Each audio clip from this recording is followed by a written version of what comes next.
최고의 전략 받아보겠습니다. 교보증권 여의도 지점 최성환 부장 나오셨습니다. 안녕하세요, 부장님. 네, 안녕하십니까. 네, 올해 들어서 시장이 굉장히 좋은데 여기에 지금 신규로 접근해도 될까라는 고민이 있습니다. 시장 어떻게 대응해야 될까요? 네, 아마도 지금 코스피 지수를 보시는 분들은 추세가 굉장히 좋아지는 모습 보실 수 있고, 또 한편으로는 전고점이 지금 2,500이니까 약간은 여기서 멈칫할 수도 있습니다. 전고점에 대한 저항, 여기에 대한 매물에 대한 부분들.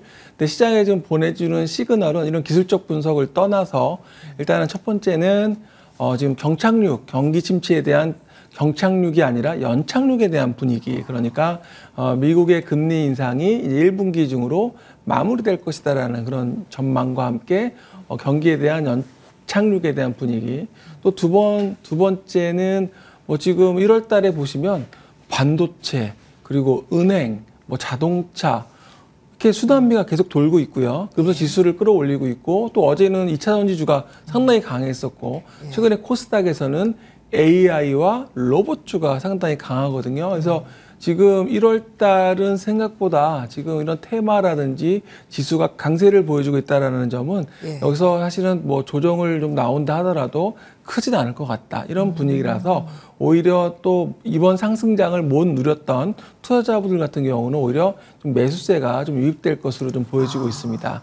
그리고 또 하나 마지막으로는 이제 요커 중국에 대한 그런 이야기인데요. 지금 코로나19와 중국도 이제는 이제 마지막 국면이라고 본다면 이제 중국의 관광객들이 전 세계로 나가게 됐을 때 중국 2억 명의 해외 여행객 수요의 한 5%만 우리나라가 차지한다 하더라도 한국에 들어오는 중국인들이 1천만 명이 넘어설 것으로 전망이 됩니다. 그렇게 되면 상당히 인천공항이 김포공항뿐만 아니라 부산도 마찬가지겠지만 북적북적 하겠죠, 공항이. 네. 지금도 북적북적해요. 제가 이 연휴에 인천공항 갔는데 그 주차장에 기다리는 줄만 1시간 넘게 기다렸어요. 주차장에서만요. 네.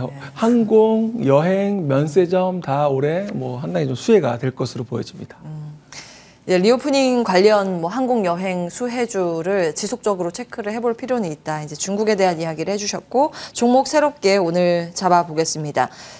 유망주로 지난 10월 28일에 제이시스 메디칼 주셨는데요. 요즘 제이시스 메디칼 포함된 의료기기 테마, 미용 테마가 다 신고가입니다. 이 종목으로도 수익률 한 40% 육박한데 어떻게 해야 될까요?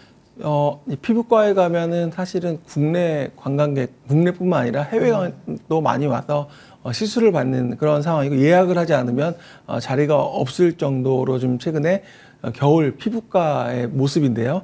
지금 제이시스 메디칼 역시 지금 증권사들 목표주가 계속 긍정적으로 제시를 하고 있습니다. DS투자증권 목표주가 13,000원 제시하고 있는데요. 지금 주가 이제 10,000원 이제 언저리까지 지금 오고 있는 상황이기 때문에 계속적인 관심은 필요하겠다. 왜냐하면 올해도 제품 라인업이 계속 늘어날 것으로 보여지고요. 그리고 판매 지역에 대한 부분들 또 확장이 예상되기 때문에 역시 어제 같은 경우 비올이라는 또 회사도 많이 올랐었거든요. 그래서 이런 제이시스 메디칼, 루트로닉 이러한 피부, 미용, 의료기기 관련 회사들은 계속적으로 관심이 좀 필요하겠습니다. 지속 보유 의견으로 정리하겠습니다. 자, 오늘 새로운 종목 2가지나 가지고 오셨는데 좀 빠르게 봐야 될 것 같아요. SM 먼저 볼까요? 네, SM은 교보증권에서 보고서가 나왔습니다. 목표 주가 12만 원 제시를 했습니다. 오늘 지금 8만 원대 좀 초반인데요. 무엇보다도 좀 중요한 거는 이번에 그 얼라인 파트너스 자산운용에서 지배구조에 대한 개선 요구를 전격적으로 수용을 했다라는 점입니다. 그래서 그 합의 주요된 내용들을 보니까요. 지금 화면에 나오시는 것처럼 이사회의 어떤 투명성이라든지 그리고 관계회사, 종속기업에 대한 그런 부분들, 그러니까 지금 현재 보면 그 SM 브랜드 마케팅, 그러니까 팬클럽 운영과 신사업 등을 하고 있는 부분과 또 그리고 드림 메이커, 그러니까 국내외 공연을 대행해주는 그런 상당히 좀 비즈니스 면에서는 직접적인 연결하는 쪽에서는 오히려 좀 추가 지분을 확대를 하고요. 반대로 좀 불필요한 관계 종속회사에 대한 부분들은 매각, 청산이 좀 예상이 됩니다. 그리고 세 번째로 멀티 프로듀싱 체제 도입인데요. 그동안에는 기존의 그 이수만 총괄 프로듀서 1인 체제에서 하나의 SM의 어떤 그런 뭐 유니버스라고 해야 될까요? 하나의 그런 부분들이 많이 만들어졌었는데 이제는 계속 커지고 또 그리고 그런 소속 뭐 그룹이라든지 그런 많아지다 보니까 멀티 프로듀싱 체제를 도입한다고 하는데요.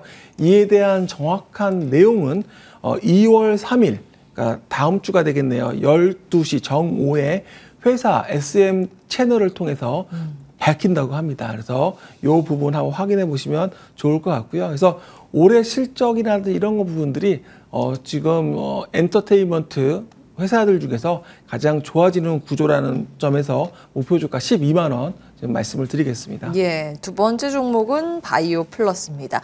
이거 한번 주셨던 것 같은데요? 네, 맞습니다. 바이오 플러스는 그 작년 사이에 무상증자도 좀 있었고요. 네. 그리고 뭐 해외에 대한 사업 성장 스토리에 대한 부분들 계속 말씀을 드렸었는데요. 최근에 좀 주가 흐름이 좀 좋은 좋아요. 흐름을 좀 보여주고 있는데 올해 그동안에 진출하려고 했던 그 중국 시장에서의 성과가 올해 본격적으로 좀 기대가 되고 있고 또 그리고 신규 국가 진출들, 그러니까 남미라든지 중동 이런 부분들이 올해도 또 역시 예정되어 있기 때문에 뭐 연평균 성장률 뭐 계속적으로 고성장을 하고 있는 회사고 마진 자체도 높다라는 점, 특히 해외 쪽에서 마진이 꽤 높게 나오거든요. 그래서 이제 그 지난 뭐 4분기 같은 경우 보니까 올해 실적 같은 경우 OP 마진이 46% 정도 지금 전망을 하고 있습니다. 사실은 회사들의 OP 마진이 46%라고 한다면 예. 굉장히 높은 거거든요. 그래서 매출도 늘어나게 되면 거기에 따른 레버리지 효과도 발생을 하기 때문에 바이오플러스는 지금 증권사들이 목표 주가 9,000원 제시하고 있는데 계속적으로 좀 관심 있게 보셔도 좋을 것 같습니다. 예전에 중국의 국제병원, 그러니까 미용 성형 병원을 설립하면서 그때 주목을 받았었는데 지금 문 안 닫고 하고 있나요? 이제 그게 올해 본격화될 것으로 보입니다. 찌빙그룹하고 하고 있는 부분들이 올해 본격화, 특히 이제 코로나가 끝나게 되면 이 부분이 상당히 좀 주목을 하셔야 될 것으로 보여집니다. 필러 회사인데 미용 성형 관련 회사라고 보시면 되겠습니다. 바이오 플러스 두 번째 종목 주셨고요. 교보증권 최성환 부장과 함께했습니다. 출보성공 투자 같이 인사드릴게요. 끝까지 시청해주신 여러분 고맙습니다.